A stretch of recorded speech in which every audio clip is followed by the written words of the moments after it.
Fala comigo! E aí galera, tudo bem? Hoje nós vamos analisar o grupo D da Copa do Mundo do Catar, que é constituído por França, Dinamarca, Tunísia e Austrália. Mas antes de começarmos o nosso vídeo, para você que não é inscrito no nosso canal, inscreva-se em nosso canal, ative o sininho das notificações e dê o like, dê o joinha, amassa o like. Se não gostar, dê o dislike também, mas dê o like aí, curta bastante e compartilhe para 5, 10, 15, 20 pessoas, para quantas pessoas vocês puderem, para ajudar o nosso trabalho. Valeu, galera? E é isso aí, vamos embora pro vídeo. O grupo D tem aí o seu cabeça de chave, a principal seleção, a seleção francesa. Bom, a seleção francesa tem tido bons resultados, né? Tem sido aí um dos pilares do futebol europeu, sempre dando muito trabalho, indo longe nas competições, embora na última Euro não tenha sido finalista. Vale lembrar que a última Eurocopa foi decidida entre Itália e Inglaterra e, curiosamente, a Itália, que está 8 anos sem jogar uma Copa do Mundo, foi a campeã da última Euro, batendo a Inglaterra na final. E como uma tetracampeã mundial como a Itália faz falta numa Copa do Mundo, né? Ficou fora da Rússia em 2018 e não foi ao Catar em 2022. E o que é pior, a eliminação veio para a Macedônia do Norte por 1-0 na repescagem europeia para a Copa do Mundo. Que fase, que situação, que draga da Itália, que situação da Zurra. Mas vamos lá. Voltando a falar da seleção francesa, esses resultados não tiram o fato dela ser bicampeã mundial e atual campeã mundial. Não tira. Então a França chega com essa moral, porém tem um grande problema que a França vai enfrentar. Quando a gente fala de como a seleção chega até aqui, ok, a França chegou legal, chegou bem. Mas aí, quando a gente vai ver os destaques da seleção francesa, esse é justamente o problema da seleção francesa. Os seus destaques principais, com exceção do Mbappé, estarão fora da Copa. Afinal de contas, Kanté, Pogba, Benzema e outros jogadores estão lesionados. Os destaques principais, todo aquele poderio ofensivo que a França ia implementar sobre os seus rivais, já não vai ter mais. Um dos poucos que ficaram foi o Mbappé, que é, claro, por si só já é, apesar de ser um garoto, é um monstro, habilidosíssimo, né, que se deixar faz estrago.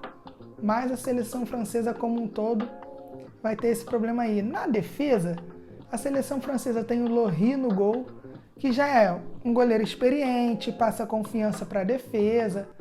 O sistema defensivo também da França não apresenta tantos problemas, não quer dizer que não tenha problema, não quer dizer que não falhe de vez em quando, mas em comparação com outras seleções, inclusive com outras potências europeias, a França tem um sistema defensivo bem acima da média, bem consolidado, com bons nomes, como por exemplo o Rafael Varane no banco de reserva. Ok que não vive sua grande fase na carreira, mas é um zagueiro muito técnico e é banco. Quando a gente fala do meio de campo, nós precisamos falar de um jogador que não costuma ser tão comentado por conta de todas essas estrelas que estarão de fora da Copa. Principalmente Kanté, que é um volante extraordinário. E aí você tem Pogba, enfim, é sensacional esse plantel da França. Mas esse jogador que vai acabar sendo protagonista da França é o Griezmann. O Griezmann vai ser esse jogador de meio de campo, que vai ser ali aquele meio atacante, meio de criação, que vai acionar o Mbappé, vai dar assistências para o Mbappé ou para os demais atacantes para fazerem os gols, para criar as maiores jogadas, vindo aí do Griezmann, vai ser interessante. E claro, a principal briga da França vai vir aí em função dessa lesão inesperada de última hora que ocorreu com o Benzema, porque aí abre várias opções aí de um atacante. Quem é o atacante que poderia assumir o lugar do Benzema? Esse atacante foi o Giroud, jogou na estreia e pela primeira vez marcou um gol em Copa do Mundo. O Giroud, que é um dos grandes nomes da França quando se fala em artilharia, um dos maiores artilheiros da seleção francesa, curiosamente nunca havia marcado em Copa. E no jogo de estreia contra a Austrália, na goleada por 4-1, ele estava lá e marcou pela primeira vez aí um gol na Copa do Mundo. O Giroud, então, fazendo história aí para ele, uma marca pessoal dele. E faltava isso no currículo dele, né? Aquele gol na Copa do Mundo para dar confiança, talvez seja o momento dele. E o Giroud foi o atacante escolhido aí numa seleção francesa que tem uma concorrência absurda no ataque. Bom, esquema tático da França, 4-3-3, com os pontas, o Mbappé também muito flexível, às vezes jogando um pouco mais atrás, às vezes jogando na ponta. Ele que é um jogador que joga na ponta, mas também pode jogar mais centralizado, versátil demais, fora de série. Então é uma França que pode ter muitas variações táticas aí, dependendo do adversário, ao longo da competição. O esperado é a França se classificar na liderança desse grupo, claro. Mas aquele começo de jogo contra a Austrália foi um pouco surpreendente. A Austrália começou bem o jogo, abriu o placar, mas não resistiu à pressão da França. Um sistema defensivo bem frágil da Austrália, né, contra seleções de grande nível, grande poderio ofensivo. E a Austrália sofreu com isso, 4-1 para a seleção francesa, que amassou aí a seleção da Austrália na estreia. A Austrália, por outro lado, vem talvez no seu pior momento recente aí da sua história. Por que eu digo isso? A Austrália, apesar de ser um país da Oceania, ela joga no continente asiático por conta do nível técnico absurdo da Austrália em relação aos outros países da Oceania. A Oceania ainda é um continente muito atrasado no futebol, com o futebol ainda muito pobre tecnicamente, taticamente, ainda são seleções frágeis demais, fracas tecnicamente. E a Austrália brincava de jogar bola lá e ganhava tudo, aplicava goleadas inimagináveis. Então, realmente, a Austrália entra com pedido na FIFA e começa a jogar as eliminatórias asiáticas, as competições asiáticas, e passa a ser um membro da Associação Asiática de Futebol e não da UFC, né, que é a Associação de Futebol da Oceania, né? E o problema é o 9, o problema da Austrália é aquele atacante que a Austrália não tem nessa seleção. Lembra que eu sempre falo com vocês da importância da transição geracional? Pois é. A Austrália foi outra seleção que está passando por isso, só que conseguiu no meio-campo ter bons jogadores ali que pudessem recompor ali. O Irvine é um jogador de meio-campo muito importante, com muita qualidade técnica, um jogador para fazer inversão de jogadas, um jogador que tem realmente aquele passe longo como uma virtude e que é muito importante, porque o gol da Austrália contra a França foi um gol bastante interessante, porque não foi aquele gol assim, achado e encontrado.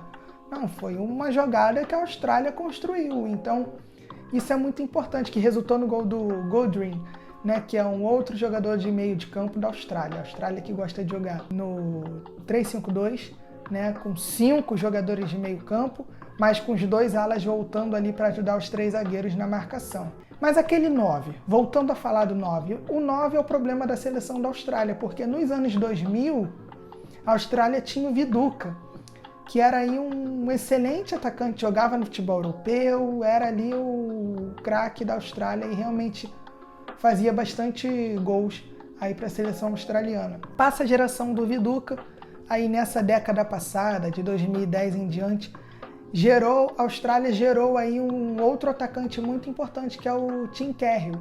Tim Cahill é um jogador também que fez história, marcou essa geração da Austrália, porque também era matador, também convertia muitas chances criadas em gols de fato, convertia as finalizações em gol, e realmente foi um personagem muito importante aí. Afinal de contas, a gente está falando de uma seleção, que é a Austrália, que constantemente se classifica para a Copa do Mundo. Então a gente está falando de uma seleção que, para chegar até a Copa do Mundo, tem que ter esse trabalho, até nas eliminatórias, até chegar à Copa.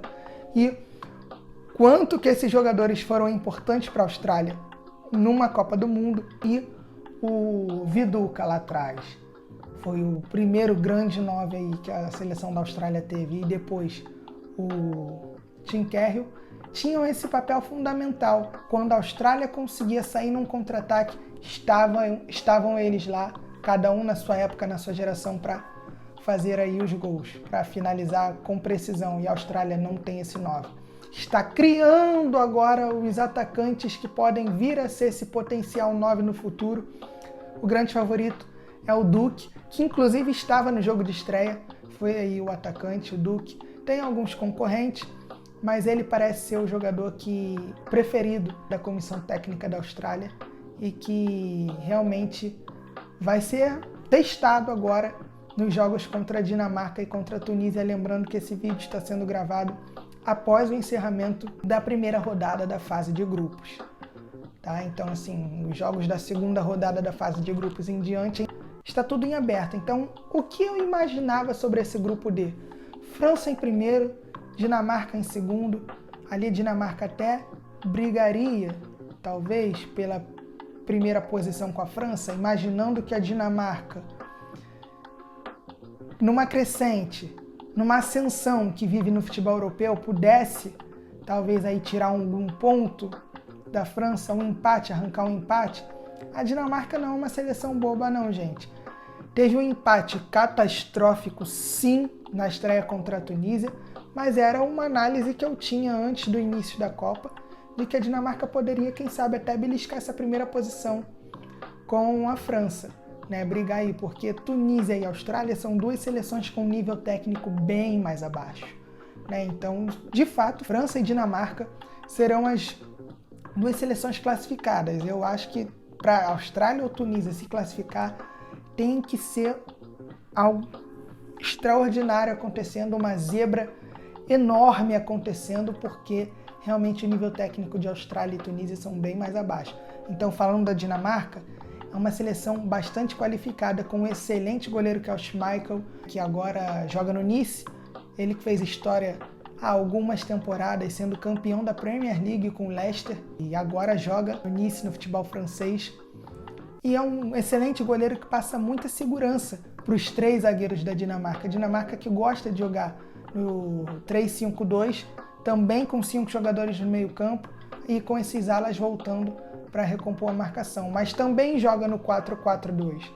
Inclusive, a Dinamarca tem começado a jogar mais no 4-4-2 recentemente, com 2 atacantes lá na frente. Mas o esquema tático principal da Dinamarca, que a Dinamarca mais está acostumada a jogar, é com esses 5 jogadores de meio, os 3 lá atrás, e a questão dos atacantes também são muito importantes, né?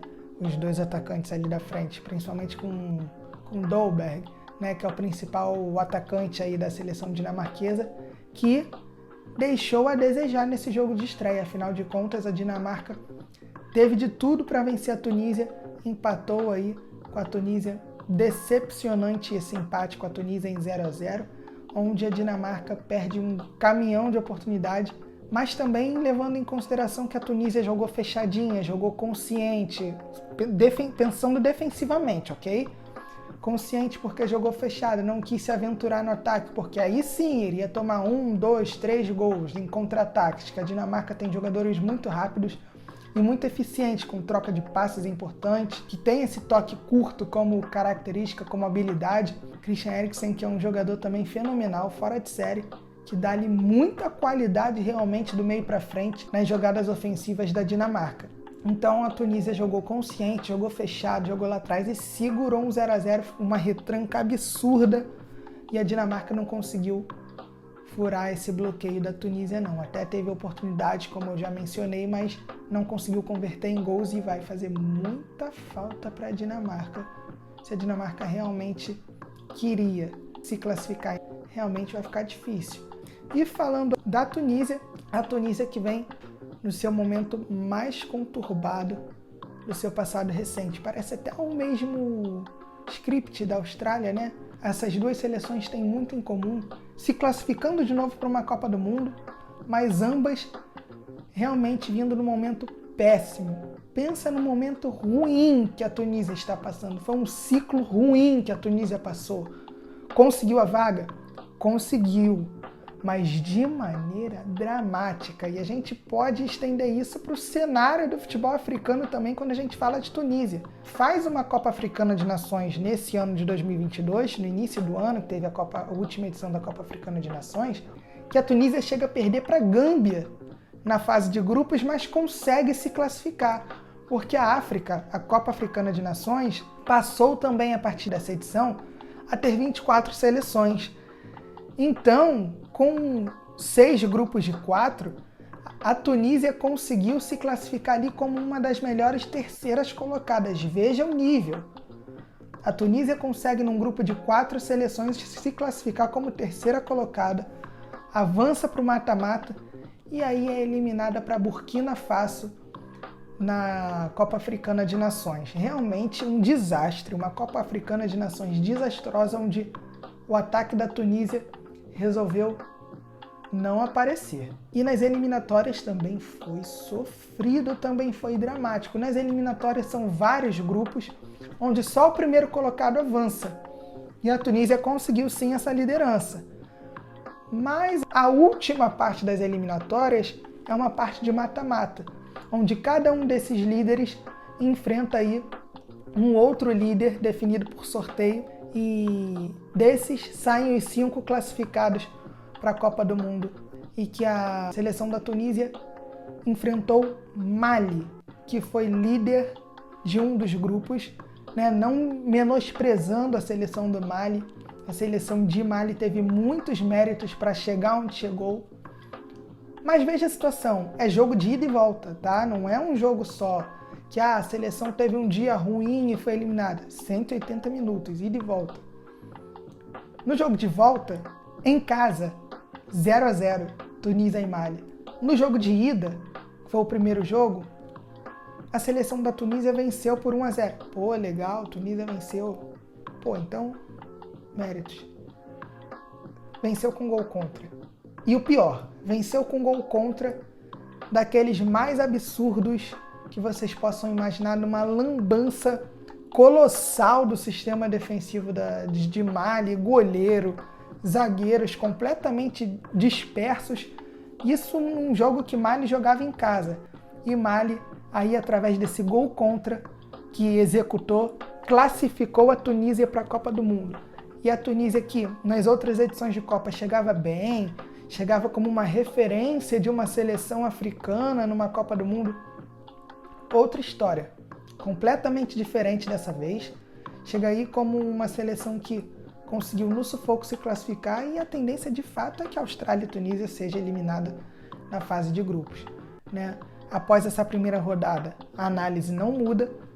De fato, acredito que isso deva ocorrer, mas a Austrália ainda leva um certo favoritismo em relação à Tunísia, porque a Tunísia realmente tem muito problema no ataque. Diversos atacantes foram testados ao longo do ciclo, inclusive esperava-se que o Jaziri fosse o atacante titular contra a Dinamarca, e não foi. Não foi. Então, assim, vários atacantes são testados, e mais uma vez, um novo atacante entrou agora e também a Tunísia não conseguiu marcar. O sistema defensivo funcionou, ok, legal, mas até quando a Tunísia vai depender dessa retranca para fazer o seu jogo? Afinal de contas, vamos parar para pensar e para analisar. Na África, num cenário de futebol africano, a Tunísia tem a obrigação de propor jogo, de ir pro ataque, de sair jogando. Afinal de contas, ela enfrenta seleções muito mais fracas.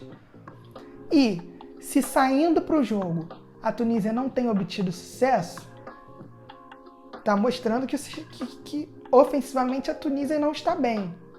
E aí vai para uma Copa do Mundo, enfrenta seleções mais fortes e aí é testada defensivamente. Ok, ficou no 0-0 com a Dinamarca, foi um bom ponto. A questão é que, apesar desse sucesso de empate contra a Dinamarca em 0-0, ter sido bem visto para a defesa da Tunísia, nenhum desses jogadores da Tunísia são constantemente os titulares. Sempre tem muita briga por posição. Os zagueiros centrais constantemente foram testados, mudados. Uma hora eram titulares, outra hora eram reservas. Não tem aquela zaga formada e principalmente um elenco formado. A Tunísia chega numa fase muito ruim. Com certeza, alguns jogadores são referência, como o Shaqiri no meio-campo. O Shaqiri é aquele jogador que pode jogar até como volante, né, ajudando ali na marcação, mas também é um jogador que sabe tocar bem a bola, distribui bem as jogadas. Isso ajuda bastante. Alguns jogadores que são destaques, como o Jaziri, que era o esperado para ser o centroavante, não foi, né, ficou no banco. E o Shaqiri, por exemplo, que é um bom jogador aí, que foi o titular aí como volante ali, meio campista da seleção da Tunísia. E bom, gente, se você gostou, mais uma vez, inscreva-se em nosso canal, ative o sininho das notificações e dê o like, dê o joinha aí, amassa no like. Tamo junto, galera, é isso aí. Valeu!